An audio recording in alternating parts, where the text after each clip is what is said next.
Good morning mga ka-auto. So, andito tayo sa Hyundai Quezon Ave. Nakita ko yung bagong labas na Hyundai Stargazer X. So, ano pang iniintay natin? I-review natin to syempre. Nakasubscribe na ba kayo? Kung hindi pa, pakisubscribe naman po ang channel namin. Bibigyan ko kayo ng 5 seconds para mag-subscribe. Ito na ang 5 seconds nyo. 1, 2, 3, 4, 5. Pakisubscribe naman po ang channel namin. Then samahan nyo ako. Simulan natin yung video na yan after ng intro na to.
So ayun nga mga ka-auto, dito ako sa Stargazer unit, Stargazer X.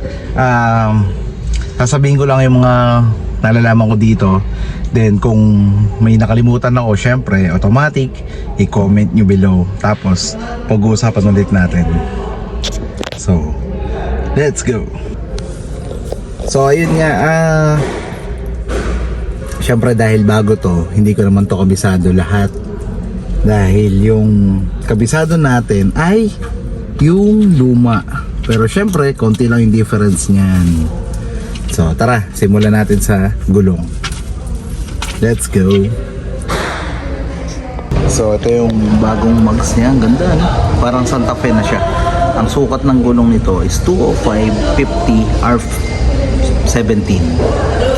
205/50 R17. Tapos ito, may mga slim fender pa rin. Yan.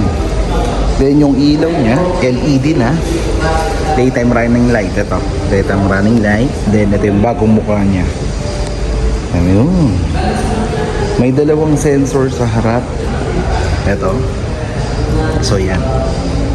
Ganda, no? Ang samuha ng Stargazer X. So pasukin naman natin yung loob. Ito yung sidings. Yan.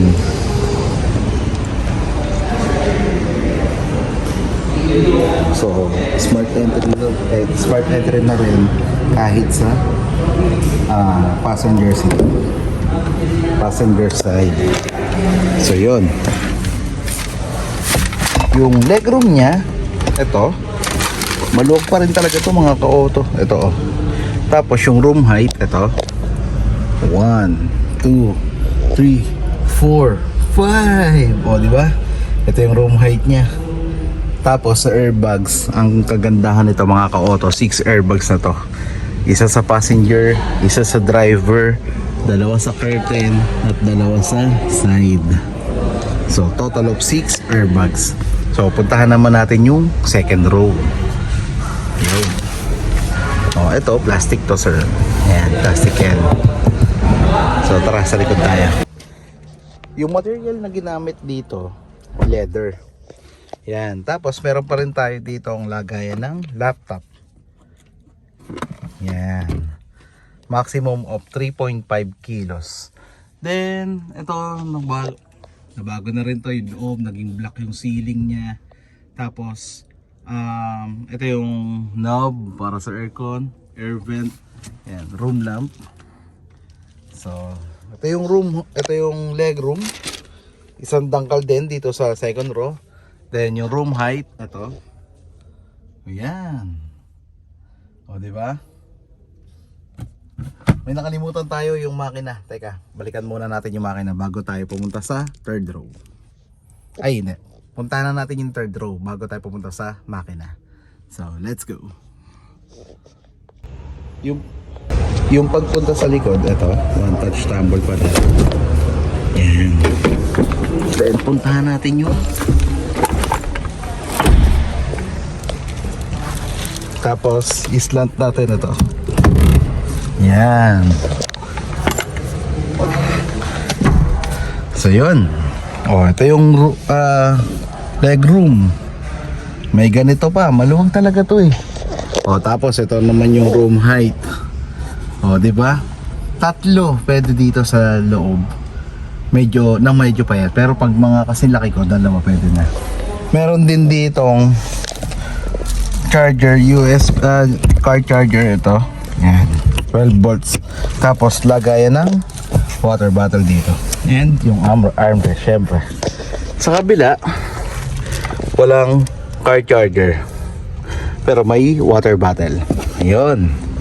So, yung room lamp, then ayan. So, punta tayo dun sa makina bago natin makalimutan.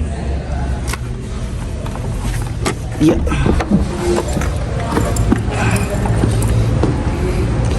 Pakita ko na rin sa inyo yung bago niya, yung roof rail. Yan. Diba? Ganda pa rin ng Stargazer X talaga.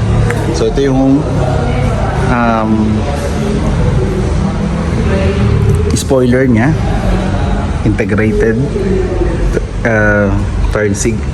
integrated stop lamp ito. Then ito yung letter H na ilaw. Yan, sensor, meron ding sensor, dalawa. Tapos meron na ring backup camera. So yung spare tire, ito. Hindi natin mabuksan. So ito yung makina niya mga ka-auto, 1.5 gasoline IVT. Yan. Ang maximum output nito mga ka-auto is 115 PS at 6,300 RPM. Yung maximum torque naman niya is 144 Newton meter at 4,500 RPM. So yun yung specs ng makina nito. Matipid talaga to mga ka-auto. Nasubukan na to ni Planta, 21 km per liter ang Stargazer natin. Sobrang tipid nito mga ka-auto, grabe. Kahit yung mga lowest variant nito. So, tignan naman natin yung dimension. So, paano nga ba natin ipapark ang Stargazer X natin? Ang overall length nito mga ka-auto is 4,610 mm. Yung overall width niya is 1,820 mm. Yung overall height niya is 1,740 mm. Yung wheelbase ay 2,780 mm. So yun, di ba? Napakaangas naman itong Stargazer X na to. Ito, napansin ko lang din, kulay black na yung naka-emboss na yung logo niya dito sa harap. Tapos yung nga, bago gumakina. So yun, tignan naman natin yung specs.